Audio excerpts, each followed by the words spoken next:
The cemetery gates opened just after sunrise. A cool autumn breeze carried the scent of fresh rain as Daniel Brooks slowly walked along the quiet stone pathway, holding his 7-year-old daughter Sophie's hand. She carried a bouquet of white lilies almost as carefully as if they were made of glass. "Daddy," she whispered, "do you think Mommy can see us?" Daniel smiled gently, though his eyes already glistened with tears. "I think love has a way of seeing everything." Sophie nodded thoughtfully. "Then she'll like the flowers." "I know she will." Every year on Emily's birthday, father and daughter followed the same tradition. They stopped at the neighborhood bakery and bought Emily's favorite cinnamon rolls. Sophie always ate one on the drive while pretending to save another for her mother. Then they visited the cemetery before school and work. Daniel never skipped the visit. No matter how busy life became. 3 years had passed since Emily lost her long battle with a rare illness. Yet Daniel still found himself talking to her whenever life became overwhelming. He often wished for just one more conversation. One more smile. One more chance to hear her laugh. After placing the flowers beside the white marble headstone, Sophie carefully removed a folded piece of paper from her small backpack. "I made Mommy another picture." Daniel watched proudly as she placed the drawing against the stone. It showed 3 smiling stick figures holding hands beneath a bright yellow sun. Above them Sophie had written in large colorful letters, "We still love you every day." Daniel swallowed hard. His daughter had inherited Emily's kindness. She always noticed lonely classmates. She thanked bus drivers. She waved at elderly neighbors. Sometimes Daniel wondered whether Emily had somehow continued raising Sophie through the memories she had left behind. Once Sophie wandered toward a nearby birdbath, Daniel quietly knelt before the grave. He rested one hand against the cool marble. "Happy birthday, Em." His voice trembled. "I brought your favorite flowers." He forced a smile. "Sophie is getting taller. She won her school reading contest. You would have been so proud." Silence answered him. The silence never became easier. Daniel lowered his head. "I still burn pancakes sometimes." He laughed softly through tears. "I finally learned how to braid her hair. Not as well as you. But I'm trying." The tears he had fought all morning finally escaped. "I miss you. So much. I keep wondering whether I'm enough for her. She deserves 2 parents. I'm only one. I hope I'm not failing." Nearby, someone quietly stopped walking. Victoria Sinclair had come to the cemetery carrying white roses for her late parents. She had built one of the world's largest medical technology companies. Magazine covers called her one of the most influential business leaders alive. Television interviews praised her business instincts.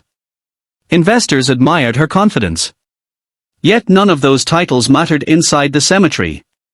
Here she was simply another person carrying flowers for people she wished she could see again. As she passed Daniel, she unintentionally overheard his quiet conversation. She never meant to listen. But one sentence rooted her in place. "I wish you could tell me if I'm doing this right." Victoria slowly looked toward the little girl feeding crumbs to birds a few yards away. Then back toward Daniel. She saw no anger.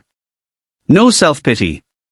Only a father desperately hoping he was giving his daughter the life her mother would have wanted. Something about that quiet honesty reached deep inside her heart. She remembered standing beside her own mother's hospital bed nearly 20 years earlier. Her mother had smiled weakly before saying, "Success means very little if you stop noticing people." Victoria had spent decades building companies. Expanding internationally. Employing thousands. Donating millions to charity. Yet standing inside the cemetery, she wondered how often she truly noticed the quiet struggles happening right beside her. She continued to her parents' graves but couldn't stop thinking about Daniel. After placing roses beside the headstones, she remained there for several minutes. Finally, she returned to the small flower shop near the cemetery entrance. "I'd like another bouquet of white lilies." The florist smiled. "They are beautiful today." Victoria nodded. They are someone's favorite. She also purchased a simple handwritten sympathy card. After thinking carefully, she wrote only one message.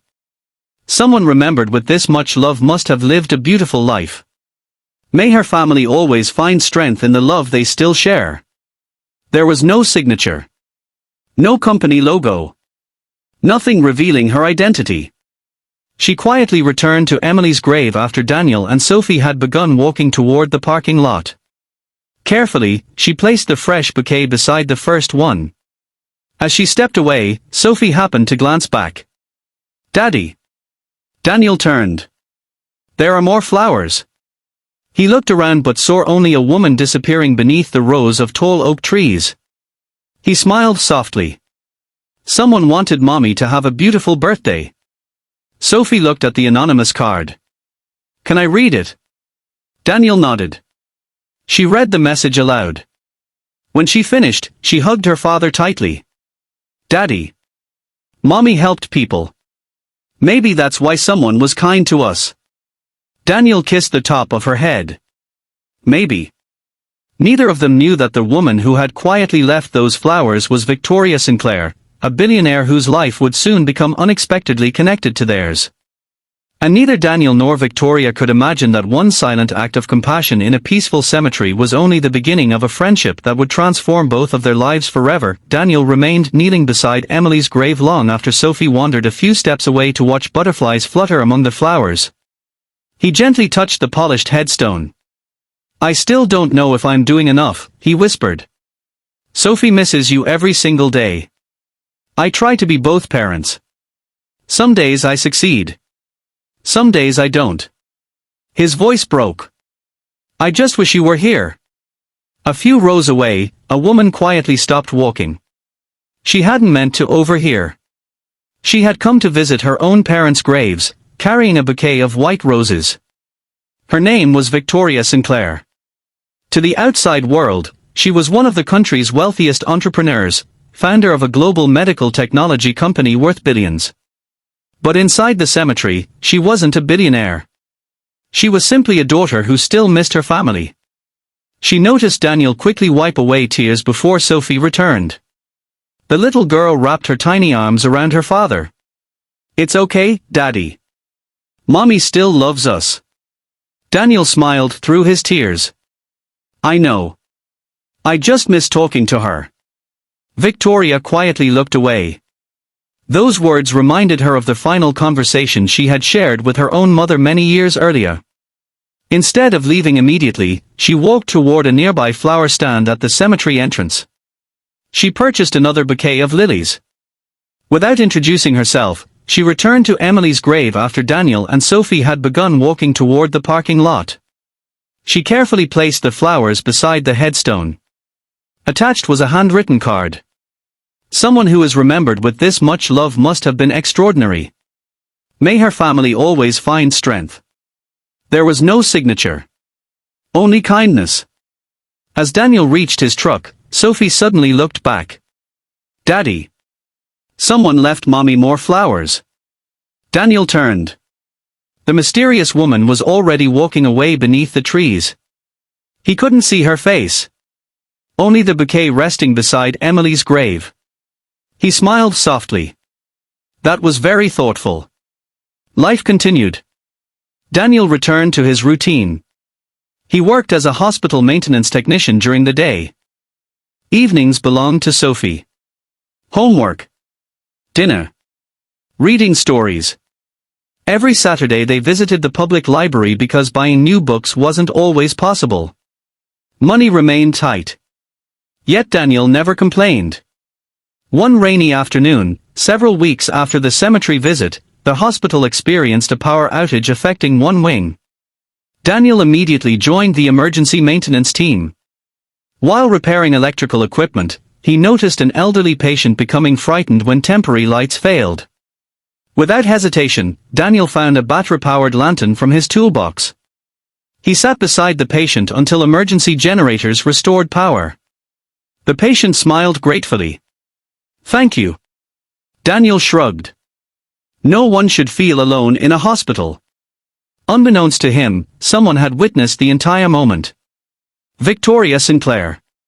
She had arrived that afternoon to tour the hospital's newest research center, funded by one of her charitable foundations. As executives guided her through the building, she paused. The maintenance worker comforting an anxious patient looked strangely familiar. She watched quietly. Then recognition struck. It was the grieving father from the cemetery. Later that day, Victoria asked the hospital director. "Who is that maintenance technician?" "Daniel Brooks. A wonderful employee. Never late. Always helps everyone. He refuses overtime whenever possible." "Why?" "So he can have dinner with his daughter." Victoria smiled. She remembered the little girl placing a handmade birthday card on her mother's grave. The next morning, she requested Daniel's personnel file. Not to investigate him. To understand him. She learned that after Emily's death, Daniel had turned down several higher-paying jobs requiring constant travel. Instead, he chose stability over income because Sophie had already lost one parent. He refused to risk becoming emotionally absent as well. Victoria quietly closed the file. He made the harder choice. Weeks later, the hospital board received an anonymous donation. The funds established a scholarship program for employees raising children alone after losing a spouse. It covered education grants, childcare assistance, and emergency financial support. No donor name appeared publicly. Only one sentence accompanied the gift. No parent should have to choose between caring for a child and building a future. Daniel became one of the first recipients. The assistance allowed him to complete advanced engineering certifications during evening classes while still spending afternoons with Sophie. 2 years later, he earned a promotion to facilities engineering manager. His salary nearly doubled. He finally moved Sophie into a small house with a backyard where she planted Emily's favorite white lilies every spring. Daniel never knew who had quietly opened that door for him. Until one hospital fundraising gala. Victoria recognized him immediately. "So, how are the lilies growing?" Daniel looked puzzled. "Lilies?" She smiled gently. "White lilies. The kind someone left at your wife's grave."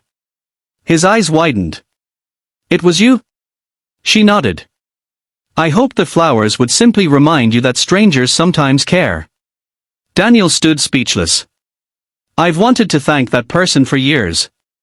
"You just did." He smiled warmly. "I don't know why you helped us." Victoria looked toward the ballroom window. "Because grief recognizes grief. I lost my parents many years ago. No amount of success ever replaced them." She paused. "But seeing you and Sophie reminded me that kindness costs very little. Yet it can arrive exactly when someone needs it most." Daniel shook her hand. "Those flowers gave us hope." Victoria smiled. "I think you already had hope. I only added flowers." Years later, Sophie graduated from university with a degree in nursing. At the ceremony she carried a small bouquet of white lilies. One flower was placed beside her mother's photograph. The other she handed to Victoria. "For believing in my dad before anyone else did." Victoria hugged her. "I simply noticed what your mother already knew." "And what was that?" "That your father measures wealth very differently." Sophie smiled. "How?" "By the number of people he leaves better than he found them." People often remembered the story of the billionaire woman who left flowers at a grieving single father's wife's grave. But those who knew their whole story understood that the flowers themselves changed very little. What truly changed everything was the quiet decision of one stranger to see another person's pain, respond with compassion instead of indifference, and remind a broken family that even in the darkest seasons, hope sometimes arrives in the smallest acts of kindness.